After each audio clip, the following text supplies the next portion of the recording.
I guess the biggest fear that I had going independent was just that I would fail.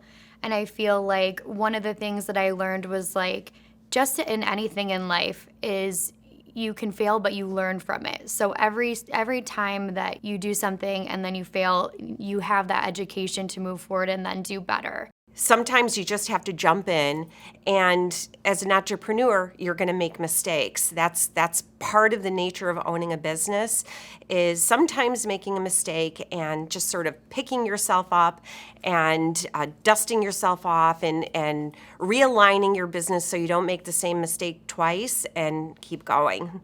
You know, it's interesting, when you ask what causes a beauty or barber professional to begin to seek this independence, I think it's sourced from a number of things. Number one, I think it's just way too much time on social media. You know, the whole success culture of social media and these gurus that are posting about all the incredible things you can do, and that if you're not working your main job and hustling a side gig, you're missing out on the tremendous opportunity that is the world we live in today. So I think a lot of people are driven to consider this because they're fueled by what they're reading on social media.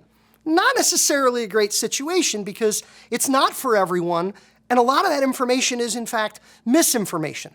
I think there's also another category of the industry of folks who've been around the block a little bit, and maybe they've had an employer who was less than thoroughly supportive of their hopes and dreams and aspirations. Or maybe they've had an employer who was really the best employer they're likely to ever have in their life and who has set them on a course for their own charting of success. So I think people come to this from a variety of different places, some good, some maybe a little more questionable, but all really great because they're giving people the opportunity to hope and dream. And, you know, isn't that why we sign up for beauty or barber school in the first place? Is a hope and a dream of what we maybe can do. I think one thing that I see a lot in the industry is that when people leave an employed situation or a commission-based situation, they go into being an independent very reactively. It's usually because they're lacking freedom, or they're lacking encouragement or inspiration or mentorship. Sometimes they're even lacking the ability to grow or to create more income for themselves. And so when I see people go to independent, it's coming from a place that I don't think that they're prepared for the bigger picture of what the experience is going to be like. I think something that can be very beneficial as an independent is, I think it's a stepping stone to getting to the next level in your industry. There's a lot of different aspects when it comes to becoming an independent stylist and an independent salon owner. As into nowadays, I'm a little bit more on the independent side. Having a big staff for me was a lot of work. But I do suggest that if you are into it, get educated, understand it, and then go for it. There's so many things to take into consideration when you are thinking about being independent. I think having a clear plan on what your vision is so important. I think making sure that you have your client list in place, which is also so important because that is what is going to fuel your business.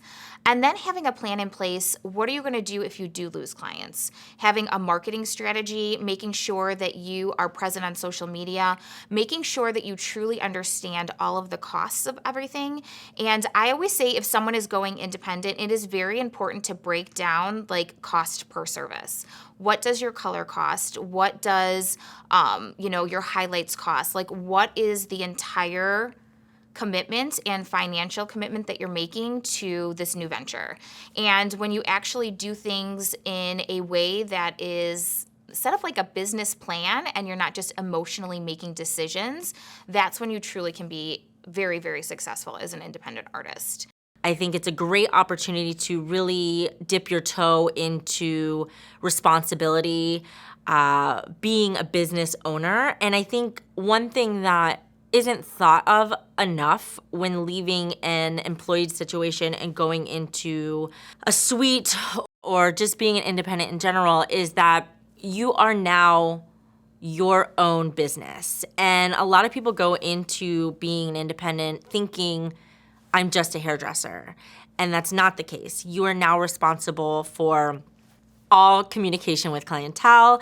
You were responsible for all of the taxes. You were responsible for the rent, the product, just everything that maybe you didn't have experience with prior to. You now have sole responsibilities, making sure that your business is running smoothly. It's not the same as being a commission artist. There's so much that goes into it. How are you going to book your clients? How are you going to rebook your clients? What color line are you going to use? How often are you going to do your orders? These are all things that you should have systems put in place to make sure that your business runs smoothly and that you're not creating a situation that will lead to burnout. Because it is very easy to overexert yourself if you don't have proper systems in place and if you don't have a strategy or a plan. Entering the professional beauty and barber industry, we are presented with all kinds of fairy tales and all kinds of options and choices. And I think the most important thing for a beauty and barber professional when considering salon entrepreneurship, which is really the title I've given it now, all the different forms of independent operation within the business, I think you've got to look at where's the right fit. You know, a beautiful pair of shoes, if they don't fit well, you're not going to walk very far. An incredible looking salon or an incredible suite to rent, if it doesn't fit, and the fit is everything from location to the mood and feel of the environment. There's so many elements that go into it, but I think you've got to find the right fit. And I think a lot of us in our early careers searching for those fits, we know it when we find it. We can feel it.